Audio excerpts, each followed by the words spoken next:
This must be the key to this door. It won't budge.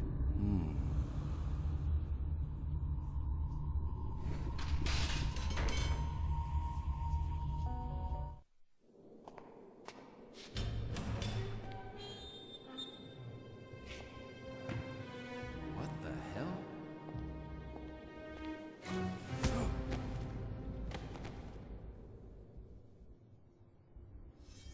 Wake up. Wake up, Alice. Look, I'm glad you followed the breadcrumbs, Mr. McPherson. I wanted you to witness my latest masterpiece.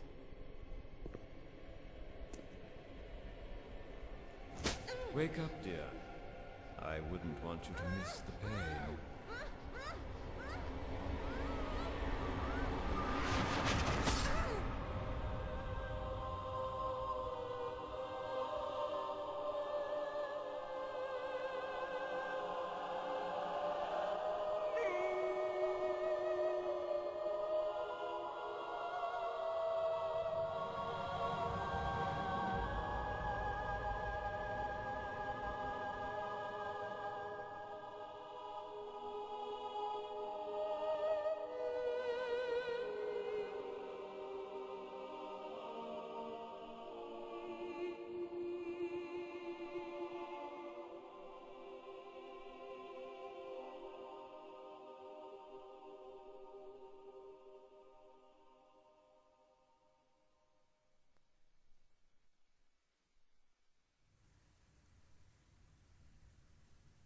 This painting is called Death Do Us Part.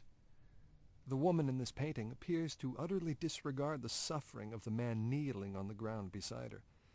Again, we see the recurrence of a dark tunnel, with an ominous figure lurking in the shadows. It seems as though Ackerman is attempting to recreate a moment in his childhood with undertones of rape and suffering. Note the position of the man in this painting. He is vulnerable, weak, and exposed. Is this how Ackerman himself felt at the time? Cleansing of a soul. For the first time in Ackerman's work, a woman is depicted in a seductive manner. She floats on the canvas, her red cloak rippling in the wind, in contrast to the dead calm of the background. Red, representing passion and seduction, dominates the foreground, but is surrounded by ominous tones of dark purples, grays, and blacks, the colors of death. The woman's eyes are missing, perhaps representing increasing confusion and anger towards the women in his life. Bridge over troubled water. The woman in the foreground seems troubled and stares directly at us, seemingly unaware of the turmoil surrounding her. The vast and tumultuous sky, usually representative of freedom and openness, instead feels oppressive and looms eerily over the landscape. Is this Mark trying to get back at his mother? This painting is called Streets of Prague. Ackerman only lived in Prague for a few years. We can see the recurrence of a dark alleyway. Look at the colors in this painting. It's almost as if the walls are bruised and battered. Clearly Ackerman had a very negative view of the city. A sinner's pardon. The woman depicted here is clearly in a vulnerable and submissive position. She clutches herself as she struggles to achieve forgiveness. Perhaps one might see this as Ackerman's vision of how his mother should have asked for forgiveness for failing to protect him. The first one is called Abandoned. To the right, you can see a woman lying down, drunk, seemingly unaware of her surroundings. In the center of the picture are two eyes, eerily cutting through the darkness.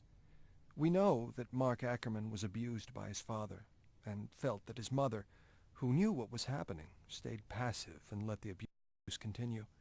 This is mirrored in the painting, where the woman depicted seems unwilling to react to the approaching danger. This one is called The Pupil. The title suggests that Mark connected with the subject of this painting. Although trapped in his own prison, Ackerman was able to find escape through his pupil, represented by the light reflecting through the window onto the subject. He is using this man to escape from his own prison. The title is Mindless. This man is literally mindless. Note the stitches on his forehead where he was presumably lobotomized. This represents Mark's worst nightmare, being trapped in a prison of both body and mind. Although standing in a corner surrounded by darkness, an open window sheds light onto the scene. In a cruel irony, however, the subject is unaware of this window to freedom and remains a prisoner. Ah, Beatrice. The woman depicted here, a nurse, seems to represent Mark's ideal woman, and perhaps she was. Attentive, loving, and seductive, she is surrounded by angelic hues of white. Her skin tone is rich and alive, in contrast to his earlier works. This one is called Dr. Hyde, and is the first in his L.A. series. We know that Ackerman was committed to a mental hospital in the 30s. The man in this painting represents Mark's psychiatrist. It is a caricature of a dishonest man, whose gaze is masked behind thick glasses. The painting has an air of condescension. Look at his smile. He looks like the village idiot. It is obvious that Mark had no respect or admiration for this man. This painting is called Moonshine Traffic, his second painting in Chicago. One senses that Mark is comfortable here. The sun is rising, pushing out the darkness. Notice the warm oranges, yellows, and reds. Perhaps Mark is finally at peace and feels at home in Chicago. This one here is called Disturbed Sanctuary and is the first in his Chicago series. One of the unusual aspects of this painting is the perspective from which it is created. One feels as though Ackerman is an unwanted guest in the room, almost hiding behind the curtain. The woman shown in this painting appears blissfully unaware of him or the darkness that surrounds her sanctuary of light.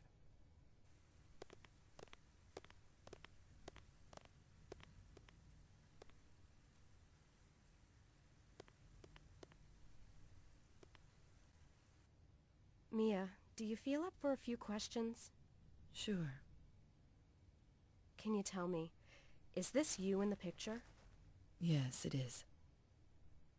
Where and when was it taken? I don't remember anyone taking a picture of me at that party. It was a rave in an abandoned warehouse somewhere. It was a few weeks ago. Who were you with? I was with... Sorry, Mia. Stephanie was with you. Yes. How did you meet Stephanie? I met her at work. So you, Cynthia, and Stephanie worked at the club? Yes. Who's the fourth girl? I don't know her real name. She was known as Queen of Secrets. The rule was never to give our real names to the clients or to the staff. But me, Steph, and Cynthia didn't respect the rule. We often partied. We got pretty close. But she respected the rule and never mixed with us. You were Lady Temptation. Yes, and Steph was Baroness of Blood and Cynthia Mistress of Pain. What went on at the club? Well, Queen of Secrets would host the clients in the room with 4 statues. The clients would change their clothes. Change their clothes? Yes, they would put on Victorian-style cloaks with top hats, and they would wear masks. Masks? Yes, it was a rule never to know their true identity. These men were probably rich and powerful. It was to prevent us girls from blackmailing the clients. Plus, it heightened their experience with all the role-playing possibilities. It put them at ease to know that we didn't know them. The money was absolutely insane. Thanks, Mia. I want you to stay with Richard for a while, because I might have more questions for you. Is that all right with you? It's no problem.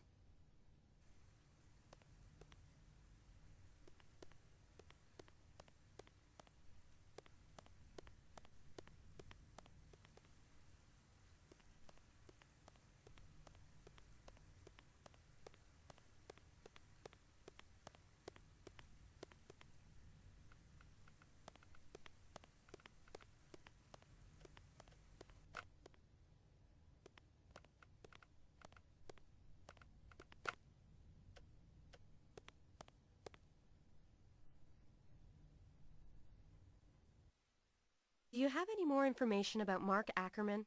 All I have is a book that the Department of Fine Arts printed. May I have a copy? Sure, honey. It's on the presentation stand in the center of the exhibition. Why the sudden interest? It has something to do with my case. What? In what way? The killer left 2 messages at 2 of the crime scenes. Disturbed sanctuary and a sinner's pardon were written on the walls. I didn't know what they meant until now. You mean the killer knows about Mark Ackerman? Yes. That seems unlikely. Ackerman's pretty much unknown. This is the first time he's going to be exposed to the public. That's why you have to give me a list of all the people who sold you the paintings and a list of the people from the Fine Arts Department who are involved in this project.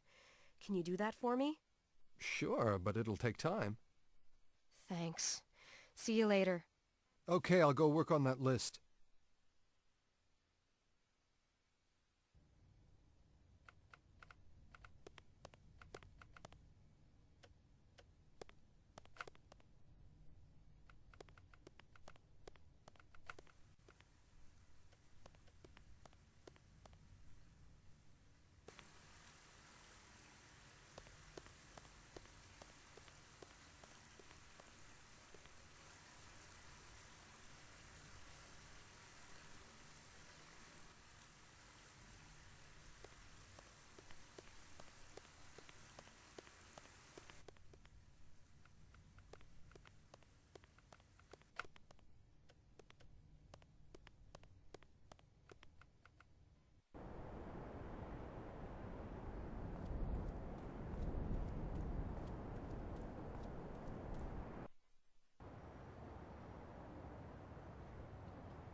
Claire?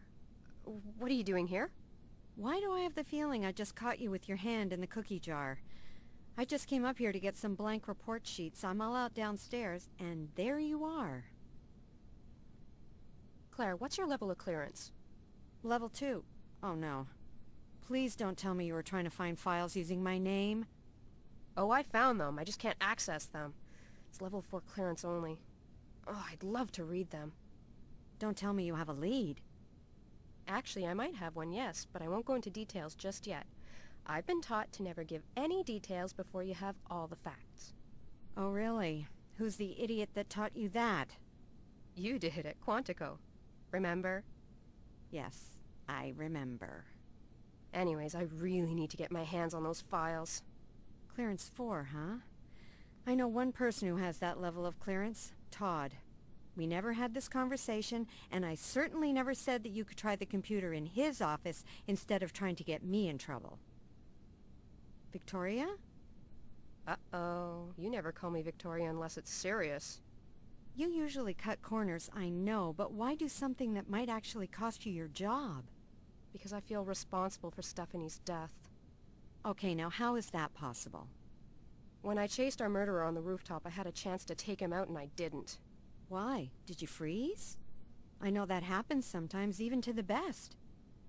I'm sorry, but that sounded like a male impotent speech. Victoria, I'm being serious. I froze, sort of. I was hanging over the ledge. Victoria, I can't believe we're having this conversation. That's not a shot, and you know it. How is your falling to your death any good for the case? Thanks for the tip. Oh, and we never had this conversation. We better not have had this conversation. Never mind. Well, good luck, sweetie. And when you get the final facts, make sure you think of me and share. Of course I will. Thanks for being you.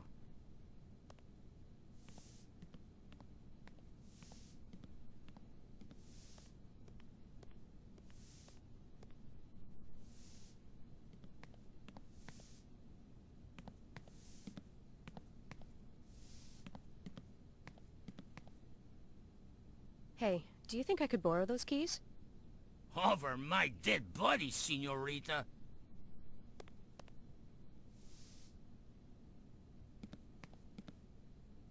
Hey, do you think I could borrow those keys? Over my dead body, senorita.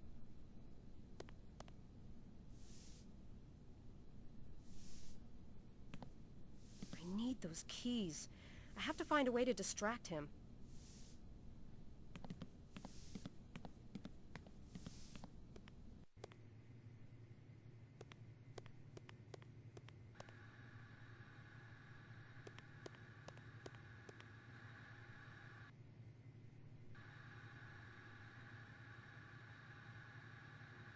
That won't work.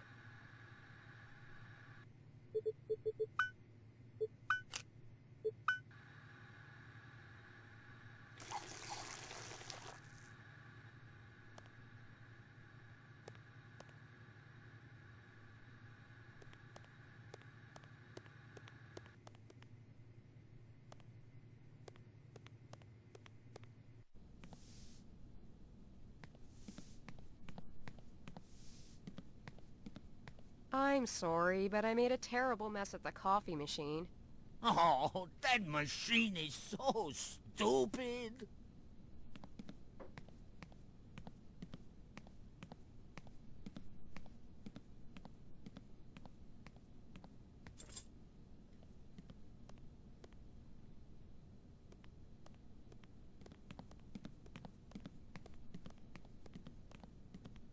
The boss's office. It's locked, of course.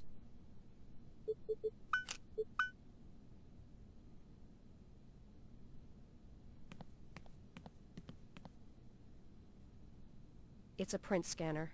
I need one of Todd's prints.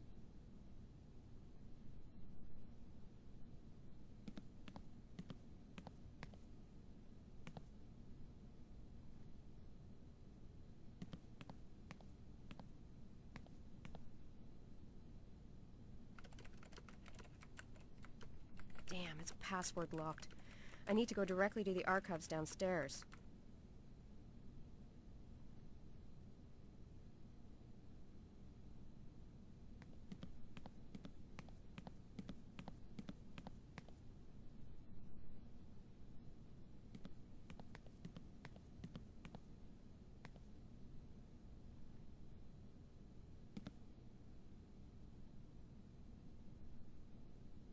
I can't just use the brush.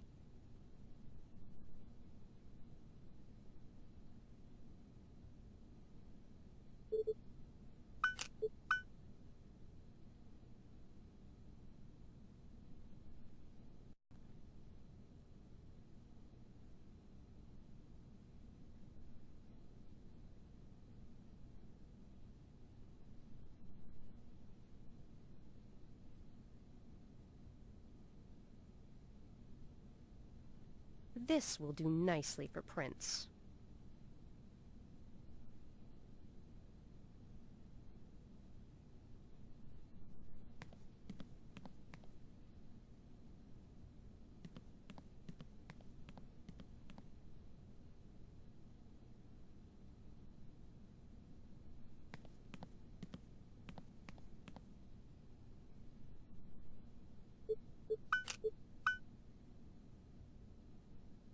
It's already activated.